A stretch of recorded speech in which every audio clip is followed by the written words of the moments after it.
Bien, permítanme compartir la palabra del Señor. Si me ven que estoy usando esto acá, no lo vean como algo extraño, simplemente es porque tenemos un pequeño problema ahí en la pantalla, pero yo acá tengo la misma proyección que voy a ver ahí. Bien,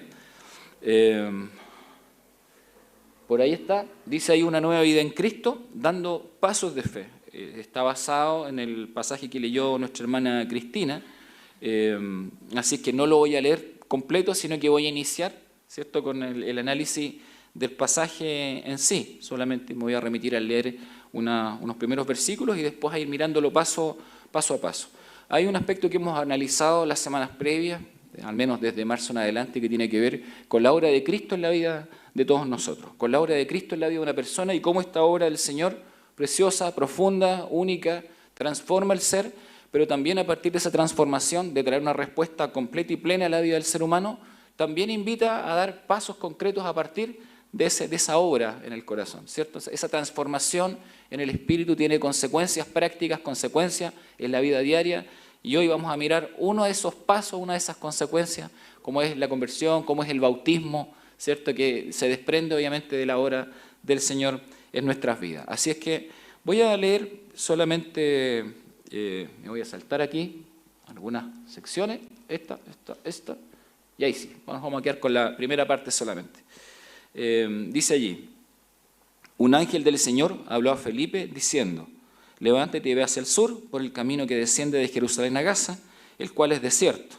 Entonces él se levantó y fue. Y sucedió que un etíope, eunuco, funcionario de Candace, reina de los etíopes, el cual estaba sobre todos sus tesoros y había venido a Jerusalén para adorar, volvía sentado en su carro y leyendo al profeta Isaías. Ahí inicia la historia y ahí vamos a comenzar a analizarla juntos. Oremos para que el Señor nos dirija, ¿les parece? Señor, humildemente vamos delante de tu presencia y te pedimos que tu Espíritu Santo nos guíe, Señor, en el estudio de tu palabra. Te pido que seamos sabios, que seamos humildes de corazón, Señor. Nos acercamos ante tu bendita palabra, Señor amado, y te pertenece a ti. Gracias, Padre, por este hermoso privilegio que tú nos concedes de escuchar tu voz por medio de tu palabra, y te pido que todos podamos tener el oído atento, que podamos interactuar, Señor amado, con tu palabra misma, que podamos interactuar, Señor amado, con la obra preciosa de tu Espíritu Santo en nuestros corazones, en nuestra mente, en nuestra manera de pensar. Señor, que escuchemos tu voz para obediencia, que escuchemos tu voz para seguir creciendo, para caminar contigo, Señor. Ayúdanos, Padre, en esta hora y guíanos al conocimiento de toda verdad. En el nombre de Jesús, amén. Bien, este es un pasaje hermoso del texto del libro de los Hechos. El personaje principal es un etíope, pero también es un predicador del evangelio, un evangelista, ¿cierto?, como es Felipe, una persona que de alguna forma tenía un ministerio exitoso. Si ustedes miran hacia atrás el relato del libro de los Hechos, se van a dar cuenta que él estaba desarrollando un amplio ministerio, ¿bien? Y de manera, uno podrá decir, tal vez no tan correcta desde el punto de vista humano, el hombre es sacado de un ministerio bastante exitoso y es llevado a desarrollar un ministerio muy específico, muy concreto. Pero, bueno, así es todo aquel que es llevado por el Espíritu, ¿no? ¿Sí? El Señor lo lleva a hacer su voluntad y tenemos en Felipe una persona obediente, una persona que está dispuesta a escuchar la voz del Señor, y entonces tenemos a alguien que está dispuesto a ir a donde otros no han ido, a ir a un lugar evidentemente donde alguien tiene que escuchar el Evangelio. Él no sabe muy bien qué va a pasar, no sabe muy bien con quién tiene que dialogar, no sabe muy bien exactamente cómo van a ocurrir los acontecimientos, pero evidentemente hay una cuestión muy profunda en el corazón de Felipe. Él es siervo del Señor, quiere obedecer al Señor y va a hacer la voluntad del Señor aun cuando no entienda todos los parámetros de lo que aquí está ocurriendo. ¿Bien? Entonces, para que entendamos un poco lo que aquí ocurre, a ver, si no pues, lo avanzan desde ahí, a ver.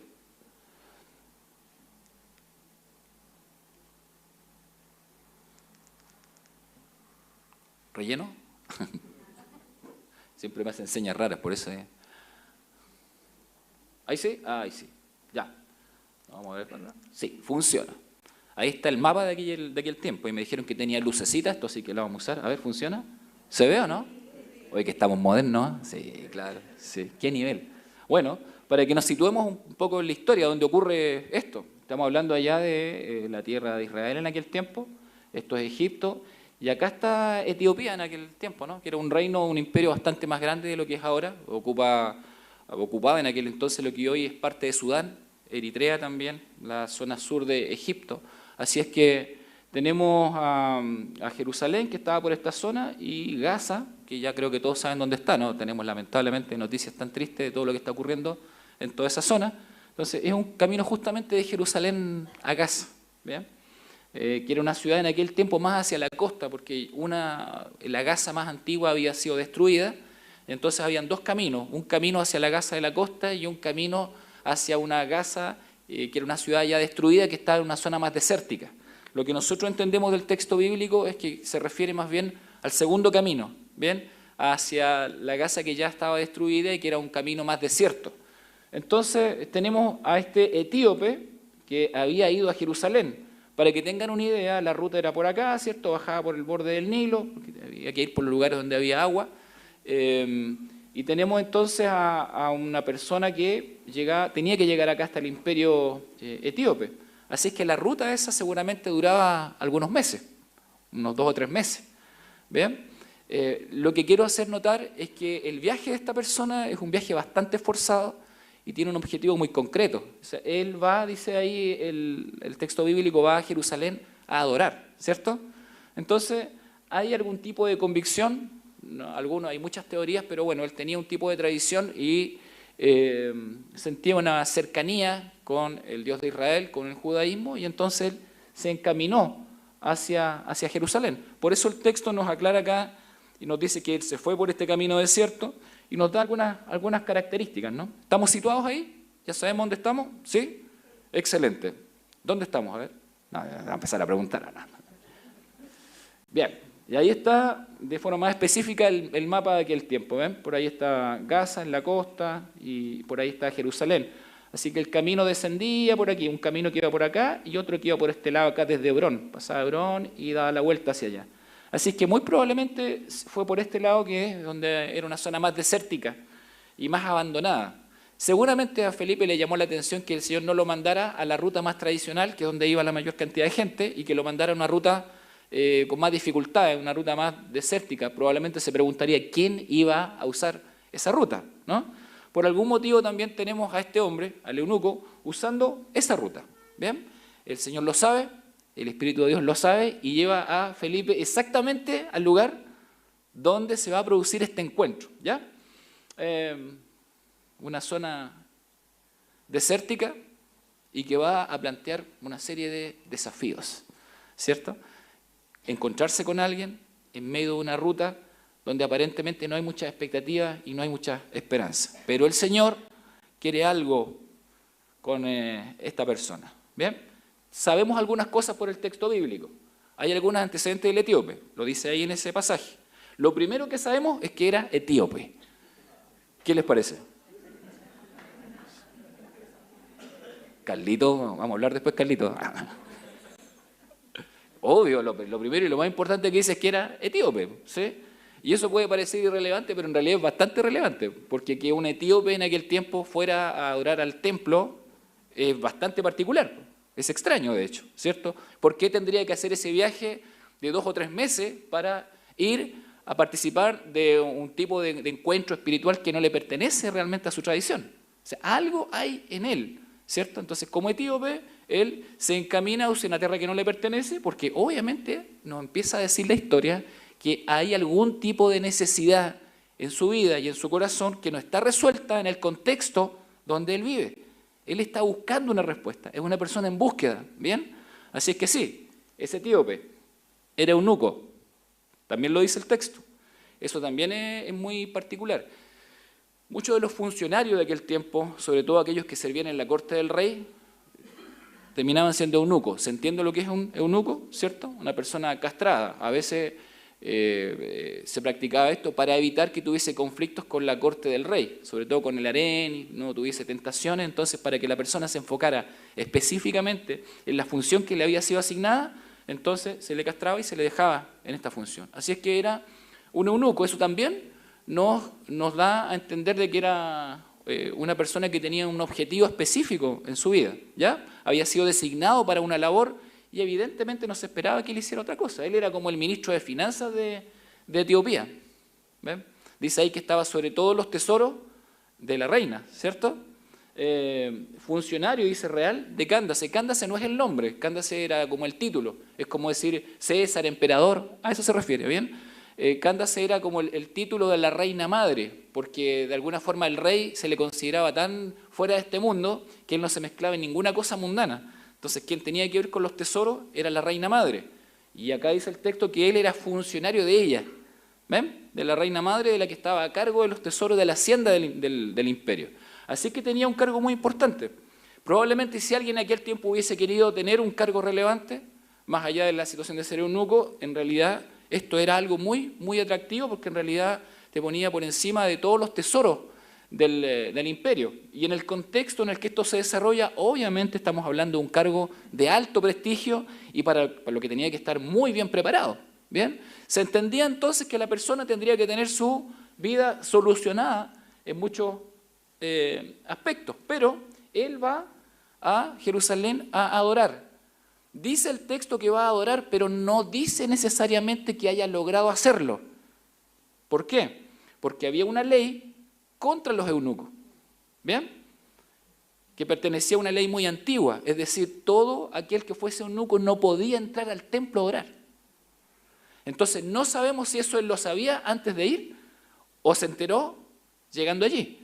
Nos dice sí el texto que él fue a orar, no dice que lo haya conseguido. ¿Bien? Al menos sabemos que probablemente no pudo entrar a cierta zona del templo. Así que un viaje muy largo, pero con un alto grado también de frustración. ¿Ya? Y también sabemos, porque dice ahí que iba leyendo al profeta Isaías, ¿cierto? Para los que hoy día consideran difícil leer un poco, quiero decirles que era un rollo, era un texto grande, con maderitas, porque se iba girando, ¿cierto?, para buscar el pasaje que estaba puesto en columnas, como está allá. Por lo tanto, era bastante difícil, bastante incómodo ir buscando un pasaje bíblico. Hoy día uno toma el celular, pobre, no podía tener un iPhone el eunuco con la plata que tenía, ¿no? No podía acceder a un iPhone, pues claro. Entonces tenía que buscar lo más moderno que encontró en su tiempo, que es comprar uno de estos rollos. Lo que quiero decir es que esto era muy caro, porque eran escritos a mano. ¿Ven? Uno a uno, cada copia hecha a mano. Y eran muy, muy caros. Además estamos hablando del rollo completo de Isaías, que era también el texto más extenso. Así es que sabemos que él, en esta inquietud que tiene, al menos invierte mucho dinero, invierte mucho tiempo, y eso nos está diciendo que este hombre tiene una profunda necesidad, que está en búsqueda, algo necesita. ¿Ven? Nosotros sabemos que fue al templo, que fue a Jerusalén a adorar, pero para que ustedes más o menos se ubiquen en aquel entonces, el templo de Herodes estaba separado, ahí está la zona del templo, pero todo esto era considerado, ¿no? La zona del templo está lo que se llamaba el pórtico de Salomón, que era como el lugar público, la gente podía transitar por ahí. Pero en esta sección, si ustedes ven esa línea, había un muro como de 1,5 metros de alto que estaba flanqueado por guardias. De aquí para acá era considerado el patio de los gentiles. O sea, ahí solamente podían acceder los que no eran del pueblo de Israel. ¿Bien? Para allá después estaba el atrio de las mujeres, el atrio de los hombres de Israel, los sacerdotes y todo lo demás. Pero los que eran extranjeros solamente podían llegar hasta ahí. Ahora, no sabemos si él, en la condición de eunuco, siquiera pudo acceder a esto o tuvo que esperar afuera. ¿Ya? Voy a poner algo entre comillas, ¿no? Solamente entre paréntesis como un dato porque se les va a quedar con el dibujo y se van a acordar. ¿Se acuerdan cuando Jesús expulsa a lo que él llama que están a los ladrones del templo, a los que están comerciando en el templo? ¿Se acuerdan de esa parte? Sí, lo hace porque, en gran medida, porque ellos estaban ocupando este espacio con los animales y con el comercio. Entonces era el lugar reservado para que los gentiles se acercaran a Dios y ellos lo estaban utilizando para el comercio. Y lo que le molesta a Jesús es que ellos le están negando el acceso a los gentiles para que tengan la posibilidad de adorar al Dios de Israel. ¿Ven? Bueno, solamente un dato ahí entre paréntesis. Bien, acá tenemos entonces al eunuco. No sabemos hasta dónde logró acceder, pero obviamente esto tiene que haber tenido un grado de frustración, ¿no? Como dice acá. Bueno, una persona con algunas complejidades, como dice acá, al menos sabemos que en lo emocional debe haber tenido un alto grado de frustración. En lo laboral había alcanzado la cúspide, pero en lo familiar estaba totalmente imposibilitado. Entonces, lo que uno nota es que a pesar de ser una persona que tiene un gran puesto alcanzado, un gran lugar en lo social, hay situaciones que están afectando su vida. Y él, por tanto, no logra proyectarse adecuadamente. Tenemos un tema también con el desarrollo espiritual, porque él sabemos que probablemente no pudo entrar al templo, sabemos que tiene un tema con la escritura, él quiere aprender más, tiene que comprar el rollo, y sabemos que también, si bien es cierto, quiso adorar, seguramente no logró hacerlo en plenitud. Lo que quiero decirles es que el camino del eunuco en el retorno debe haber sido un viaje frustrante. O sea, él fue por mucho, pero cuando viene de vuelta, ¿cierto? Viene de vuelta con un alto grado de frustración. Buscó muchas cosas, pero no encontró lo que estaba buscando. Lo fue a buscar en una religión determinada, pero no encontró la respuesta plena a sus necesidades. Entonces acá hay algo que lo está afectando. Y además, el texto claramente nos da a entender esto, a pesar de que es una persona que tiene un aparente éxito, ¿no? El camino de este hombre está lleno de frustraciones y no tiene en su vida un propósito más alto. Su vida está determinada. Ya no importa lo que él haga, en realidad esta es su vida y así va a ser su vida. O sea, ¿hay algo que pueda cambiarlo? ¿Hay algo que lo pueda transformar? ¿Hay algo que le pueda dar una nueva oportunidad? El camino de él se ve como se ve esta imagen, nebuloso. No hay un camino alto en su vida. Simplemente el cumplimiento de ciertos objetivos que ya prácticamente alcanzó. Bueno, entonces, en ese contexto, dice ahí, el Espíritu le dice a Felipe, acércate y júntate a ese carro. Acudiendo Felipe, le oyó que leía al profeta Isaías, eso era muy normal porque la gente por obligación leía en voz alta en aquel tiempo, ¿ya? No leía en voz baja.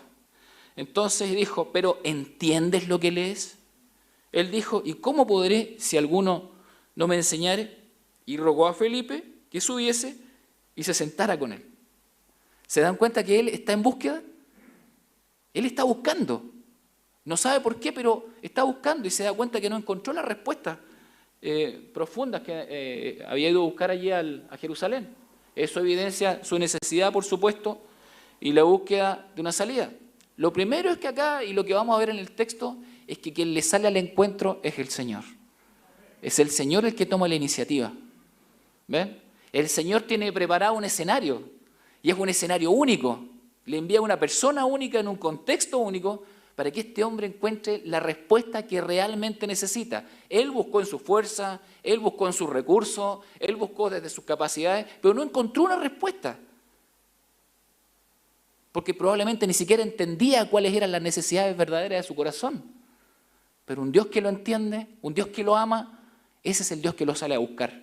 ¿Ven? Y es el Dios que se le cruza en el camino y que genera todas las condiciones para que él entonces tenga un encuentro verdadero que realmente traiga satisfacción a sus necesidades.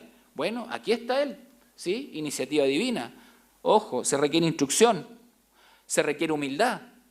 ¿Vieron cómo él le dice, cómo voy a saber si alguien no me enseña? Una persona en su posición podría creer que lo sabe todo, ¿no? Pero no, se humilla, dice, alguien me tiene que enseñar. ¿Por qué? Porque él se da cuenta de algo interesante. Se requiere la obra del Espíritu Santo, él no lo sabe todavía. Las cosas del Espíritu solo se pueden discernir espiritualmente. Y es algo que el Señor tiene que revelar en el corazón de la persona. ¿Ven? Es algo que el Espíritu tiene que hacer en él. Él tiene muchas capacidades, pero si el Espíritu de Dios no obra en su vida, por medio de la palabra, nada va a pasar acá. No va a pasar absolutamente nada. Entonces tenemos, ¿cómo sigue allí? El pasaje de la Escritura que leía era este. Como oveja a la muerte fue llevado y como cordero mudo delante del que lo trasquila. Así no abrió su boca. En su humillación no se le hizo justicia. Mas su generación, ¿quién la contará? Porque fue quitada de la tierra su vida. Si yo le leo hoy este pasaje a ustedes me pueden decir, ¿quién es? ¿A quién se refiere? Uy, tremenda convicción. Pensé que iba a resultar más fácil esta parte. Si yo se la leo a ustedes como cristianos, ¿a quién sabemos que se refiere? Sabemos que se refiere a Jesús, ¿cierto? Pero eso lo sabemos porque nosotros tenemos la revelación completa ya, ¿cierto? Y en ese tiempo, en ese instante, Felipe ya sabe que esto se refiere a Jesús, pero no existía, recuerden el Nuevo Testamento, y no existía popularmente una interpretación respecto de la venida del Mesías. Era lo que los apóstoles estaban contando ahora. Es una historia incipiente, una historia que está naciendo, se está contando recién que todas las promesas del Antiguo Testamento se cumplieron en Cristo. Entonces eso es algo nuevo, una revelación, ¿ven? Así que tenemos a este pasaje y él, además por no ser judío, no entiende, no comprende a quién se refiere. Y él pregunta, ¿cierto? Él hace preguntas. Pero miren, ¿a qué pasaje se refería? Ahí está el pasaje. Se refería a uno que leyeron hace un ratito atrás, ¿cierto? Se refería a Isaías 56. No es exactamente igual, porque está leyendo, el eunuco está leyendo en una versión griega del Antiguo Testamento y por eso hay algunas variantes, lo cual es irrelevante porque quiere decir exactamente lo mismo, ¿no? Dice ahí, angustiado y afligido no abrió su boca, como cordero fue llevado al matadero y como oveja delante de sus trasquiladores enmudeció y no abrió su boca. Por cárcel y por juicio fue quitado y su generación, ¿quién la contará? Porque fue cortado de la tierra de los vivientes y por la rebelión de mi pueblo fue herido. En esencia es exactamente lo mismo, ¿cierto? ¿Ven? Entonces, él estaba leyendo Isaías 56 del 7 al 8, al menos en las referencias que tenemos nosotros el día de hoy. Así que él le responde, bueno, te ruego que me digas, ¿de quién dice el profeta esto? ¿De sí mismo o de algún otro? Nosotros teníamos la respuesta hoy, él no la tenía. Y Felipe entonces, dice acá, abriendo su boca, una expresión que quiere decir que va a decir algo muy, muy importante. ¿Ven? Abriendo su boca y comenzando desde esa escritura, le anunció el Evangelio de Jesús. Miren qué hermoso. Evangelio significa buena noticia, ¿cierto? Le anunció la buena noticia de Jesús. Y entonces este hombre comienza a escuchar maravillado la única respuesta satisfactoria para su vida. Lo que buscó y no había encontrado. Donde había invertido recursos, tiempo, esfuerzo, pero donde no había encontrado nada. Y de pronto se acerca un humilde hombre a su carro y este hombre le explica las Escrituras. Y le enseña entonces el Evangelio de Jesús. La reacción de él inmediatamente tiene que ver con esto. ¿Cuánto habrá demorado esta clase? No lo sé. No sé cuánto demoró. Lo que sí sé es que arrancando de Isaías le explicó totalmente el Evangelio de Jesús. Esto fue una cátedra que conectaba el Antiguo Testamento con la persona de Jesucristo. ¿Cuánto demoró esto? No lo sabemos, pero hay un proceso de instrucción bíblica, hay una enseñanza. Por lo tanto, la conversión, en este caso del eunuco, ¿cierto?, es una conversión basada en la explicación correcta del Evangelio de Jesucristo. No es en la nada. No es en la emoción, para emociones este hombre ya tenía en su vida. No, es en el conocimiento de la verdad que viene de Dios expresada en la persona de Jesucristo. Y yendo por el camino, llegaron a cierta agua y dijo el eunuco, aquí hay agua, ¿qué impide que yo sea bautizado? ¿Se dan cuenta? Significa que Felipe le contó la historia completa y le dijo que como consecuencia de la conversión y como reflejo de eso también venía el bautismo. Y él, analizando y reflexionando esto, dice, bueno, ¿y qué impide que yo sea bautizado?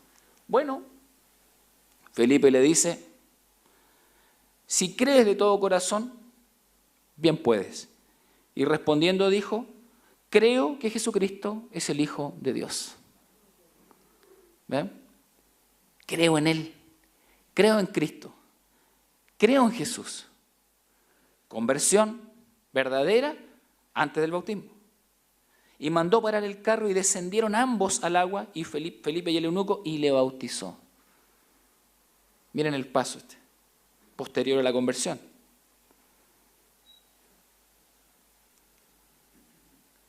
Ya hay un principio, ¿no? La conversión como paso previo al bautismo. No puede haber bautismo sin conversión.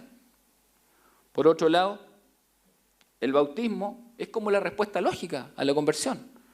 Alguien que ha conocido a Cristo como Señor y Salvador va a querer dar el siguiente paso, que es el paso del bautismo. El bautismo es la señal pública de lo que ocurrió en mi corazón por la obra de Cristo.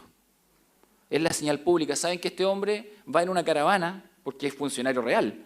Él va con guardia, va con un séquito. Son muchas personas. Cuando manda parar el carro, se paró la caravana completa. No es él solamente. Por lo tanto, la decisión del bautismo en este caso es un acto público. Y él, entonces, permite que Felipe lo bautice a la vista de todo el mundo. Porque él está diciendo, la pertenencia de mi vida hoy cambió. Porque el bautismo es una prueba de la pertenencia a Jesús. El bautismo además es una prueba de pertenencia a la iglesia. El bautismo es una parte de la memoria del evento Cristo. Después voy a explicar a qué me refiero cuando digo el evento Cristo. Y, por supuesto, el bautismo es el testimonio de la consagración a una nueva vida. Es el testimonio público. Por lo tanto, tiene que hacerlo una persona después de la conversión. Y la conversión implica, entonces, un acto consciente, que entiende el Evangelio de Jesucristo, que entiende las implicancias en la propia vida. Jesucristo dijo que para seguirle había que calcular el costo, ¿recuerdan eso? ¿Sí? Es entender lo que estamos haciendo. Hay una secuencia en los acontecimientos allí. Hay una búsqueda motivada por el Espíritu Santo, la necesidad de escuchar y de ser instruido en la palabra, la explicación del Evangelio de Jesucristo, la conversión, que aquí implica arrepentimiento, conciencia, conocimiento de la persona de Jesús, y después de eso recién el bautismo. Porque el bautismo de alguna forma viene a reflejar la comprensión de todo lo que hemos mencionado. No es algo liviano, no es algo que deba ser tomado a la ligera. No es simplemente un paso más, ¿cierto? Como si fuese un tipo de ritual. No. Es la expresión pública, consciente, de que Cristo es mi Señor y es mi Salvador. De que mi vida antigua ha sido sumergida, ha sido olvidada, ha sido sepultada. Y que en Cristo hoy tengo vida nueva. Que Cristo me ha resucitado una vida nueva. Que hoy soy nueva criatura. Es entonces esta señal pública. Por lo tanto, el bautismo es previo a la inserción en el cuerpo de Cristo. ¿Ven? Ahí va la secuencia bíblica. Cuando dice, ¿recuerdan esto en la Santa Cena cuando dice, haced esto en memoria de mí? ¿Recuerdan eso? Uno dice, ¿hacer memoria de qué? En memoria de mí. Y esta frase no es mía, es de un amigo que es doctor en teología y él siempre dice, el evento Cristo, dice él. Las personas a veces piensan que en la Santa Cena, por ejemplo, es solamente la memoria del hecho en sí de la salvación. ¿Bien? Pero es mucho más que eso. Nosotros creemos en el evento Cristo. Cuando hacemos memoria de Cristo, hacemos memoria de todo lo que Él ha hecho y todo lo que Él es. Hacemos memoria de la encarnación, ¿cierto? Claro, del Dios que se hace hombre. Hacemos memoria de su vida. Hacemos memoria de su muerte. Hacemos memoria de su resurrección. Hacemos memoria de la ascensión. ¿Y de qué más hacemos memoria? ¿O de qué más tenemos que estar recordando siempre? ¿Perdón? La segunda venida. ¿No dice eso también cuando se habla de la Santa Cena? ¿Ven? Animados los unos a los otros, ¿cierto? Hagamos memoria y tengamos la expectativa de la venida del Señor. ¿Se dan cuenta? Entonces, cuando nosotros, por ejemplo, compartimos Santa Cena, hacemos memoria del evento completo. Es todo lo que Cristo es, todo lo que Cristo ha hecho. ¿De qué hacemos memoria? No es solo recordar la salvación en Cristo, sino que hacer memoria de todo lo que el Padre, el Hijo y el Espíritu Santo han hecho para la salvación. Todo lo que Él ha hecho. Por eso cuando alguien se bautiza en el nombre del Padre, del Hijo y del Espíritu Santo, porque la Trinidad ha estado involucrada en la salvación de una persona. Y por lo tanto, el bautismo es previo a otros pasos en la vida de la iglesia. Explico esto, responden, ese es un momento de consagración. Tú diste tu vida por mí, yo también doy mi vida por ti. ¿Ven? Y por último, como habíamos dicho, es memoria de que esperamos con fe la segunda venida del Señor. Y esta es una marca de la iglesia del Señor. ¿Esperamos la venida de Cristo? ¿Estamos seguros de su venida? Y eso nos sostiene cada día. Alegrados, dice el apóstol, ¿cierto? El apóstol Pablo. Animados los unos a los otros con estas palabras. Sí, el Señor viene por su iglesia. ¿Cuáles son las últimas palabras de las Escrituras en Apocalipsis? Sí, ven Señor Jesús, ¿cierto? Sí, ven. Entonces, dice ahí el texto. Y estoy pensando en todo lo que entendió el eunuco. en todo lo que comprendió. ¿Por qué se bautiza públicamente? ¿Por qué arriesga tal vez su reputación y su prestigio social con todo este séquito de personas que van allí? Porque entendió el Evangelio de Jesucristo. Porque en Cristo recibió la única respuesta total y verdadera a sus necesidades. Lo que él había buscado durante toda su vida con sus recursos personales, lo encontró en Jesucristo. Jesucristo entonces trajo respuesta verdadera a su vida. Ahí dice que cuando subieron del agua, el Espíritu del Señor arrebató a Felipe y el eunuco no le vio más y siguió gozoso su camino. La palabra que se usa allí, gozoso, es una palabra que significa eso, alegría. Alegría significa literalmente eso. Mucha alegría. Entonces tenemos el paso y la transformación de una persona frustrada a alguien con un corazón lleno de alegría. ¿Quién recibió alegría el día que conoció a Cristo? ¿Sí? ¿Sí? Hay gente gozosa aquí en medio de la asamblea, ¿no? ¿Sí? Claro, y disfrutar la presencia de Cristo día a día es motivo de alegría. ¿Ven? Él está en nuestras vidas. Y la respuesta profunda que da acá Felipe al eunuco nos dice algo muy profundo, queridos hermanos. No hay absolutamente ninguna cosa de este mundo que se pueda comparar a la obra de Cristo. Y podemos buscar en lo que se nos ocurra buscar. Podemos intentar buscar éxito en lo que se nos ocurra buscar éxito. Podemos pretender que nuestra vida alcance alturas humanas, tal vez incluso apetecibles por otras personas. Pero si Cristo no está en tu vida, obrando de una manera profunda y verdadera, entonces todo lo que hagas humanamente va a terminar en frustración. Y así también, todo lo que hagas en Cristo, toda tu vida en Cristo, va a terminar en alegría. El camino con Él va a ser un camino lleno de gozo. Y el final con Él es un camino lleno de gozo, es una meta llena de gozo. Miren, el texto de Isaías provee algo muy lindo. Y dice lo siguiente. No sé si lo leyó en ese momento o el eunuco lo leyó después. Pero se dio cuenta que si bien es cierto las personas en términos humanos podían tener rechazo hacia su persona, el Dios en el que él había creído no era así. Miren, Isaías 56 dice así: no permitan que los extranjeros que se comprometen con el Señor digan, el Señor nunca dejará que yo sea parte de su pueblo. Y no permitan que los eunucos digan, miren, hay algo específico para personas como él. Y no permitan que los eunucos digan, soy un árbol seco, sin hijos y sin futuro. Era esperanza para estas personas en concreto. Miren lo que dice luego. Pues esto dice el Señor, bendeciré a los eunucos que guardan como santos mis días de descanso, que deciden hacer lo que a mí me agrada y me entregan su vida. Les daré dentro de las paredes de mi casa. ¿Recuerdan que él fue al templo y no pudo entrar? Miren lo que dice acá, espiritualmente. Le daré dentro de las paredes de mi casa un recordatorio y un nombre, mucho más grande del que hijos e hijas pudieran darle. Pues el nombre que les doy es eterno, nunca desaparecerá. ¿Ve? Plenitud de vida en Cristo, plenitud de vida en el Señor. Eso fue lo que él entendió. Y se dio cuenta que más allá de las cuestiones ritualistas o religiosas de su época, en Cristo había una respuesta. Y él entonces siguió gozoso su camino.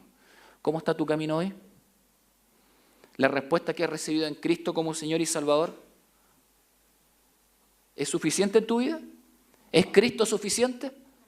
¿Es Cristo la plenitud que llena tu corazón, que llena tu existencia? ¿Es Cristo el propósito de tu vida? ¿En Él quieres crecer? ¿En Él quieres caminar? ¿De Él quieres aprender? ¿Quién es Cristo en tu vida? Este hombre comprendió entonces, ¿cierto?, que Jesucristo era absolutamente único y no había nada con qué compararlo. La respuesta fue muy lógica entonces. Quiero que todos sepan que le pertenezco a Él. Por eso Él se bautizó. Lo que ya había pasado en su corazón terminó en una señal pública, que todos sepan que le pertenezco a Cristo. Ya no tengo temor. Como dijo el apóstol Pablo, no me avergüenzo del Evangelio porque es poder de Dios. ¿Ven? No me avergüenzo. Le pertenezco a Él y quiero que todos sepan que le pertenezco a Cristo. ¿Estás viviendo tu vida cristiana con ese nivel de convicción? ¿Con esa intensidad? ¿Tus amigos saben que les perteneces a Cristo? Cuando te bautizaste, ¿lo hiciste con este nivel de convicción o fue un tipo de ritual solamente? ¿Las personas a tu alrededor saben que amas al Señor? ¿Saben que Él es la prioridad de tu vida? De eso se trata esto. Se trata de seguir gozoso el camino. Gozoso el camino significa que hay una persona llena y plena de convicciones, que ha recibido a Cristo en su corazón como Señor y Salvador, pero no solamente lo ha recibido para una cuestión circunstancial, lo ha recibido para vivir para Él, para amarlo cada día de su vida y para que todo su ser entonces esté depositado a los pies del Señor que ha dado su vida por Él. Queridos hermanos, hemos creído en el Evangelio de Jesucristo, en el Evangelio de Cristo, y que el Señor nos ayude cada día a ser fiel delante de Él. Amén. Vamos a orar y vamos a dar gracias al Señor. Allí donde está, ore al Señor por su propia vida, por lo que el Señor ha hecho en su corazón. Dele gracias al Señor.